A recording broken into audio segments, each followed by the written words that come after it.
دكتور محمد، ازيك عامل ايه؟ دكتور انا بشرب سجاير بقالي كتير وعايز ابطل سجاير.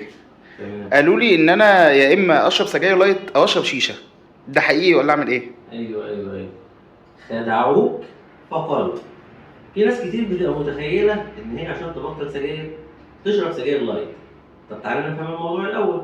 السجاير اللايت هي زيها زي السجاير العاديه. الفرق ان السجاير اللايت مستوى النيكوتين فيها اقل شويه من السجاير العاديه.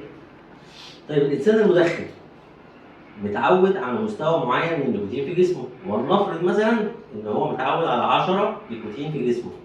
لما بيتعرض لستريس او لما مستوى النيكوتين اللي في جسمه بينزل يوصل لستة، بيحب او بيضطر انه يولع سيجاره عشان يوصل النيكوتين لل10، عشان يحس ان هو مرضي، يحس ان مزاجه حلو. طيب في حاله ان هو هيشرب سجاير لايت هيضطر يشرب 4 سجاير 3 سجاير، مش بس سيجاره واحده، لان مستوى النيكوتين فيها قليل مش زي اللي هو متعود عليها. يبقى الفكره ان هو دخل لجسمه 3 سجاير من السيجاره، يعني دخل كميه دخان بتاعت 3 سجاير، كميه اول اكسيد الكربون بتاعت 3 سجاير، كميه اضرار بتاعت 3 سجاير، عشان في الاخر ياخد نفس النيكوتين اللي كان بيدخل له من سيجاره واحده. اذا السجاير اللايت اللي هي الازرق، الذهبي، الالوان اللي دايما بتاع عليها لايت بتبقى ضررها اكتر لان هي بتدخل دخان اكتر. طيب نيجي للشيشه. الشيشه نفس الفكره، الدخان اللي بيطلع من حجر شيشه واحد بيعادل 80 سيجاره.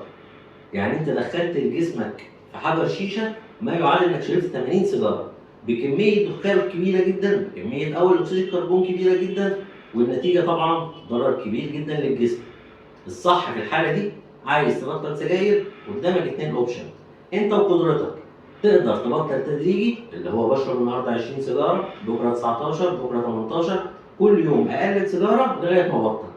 والافضل من كده ان انا اقطع السجاير مره واحده.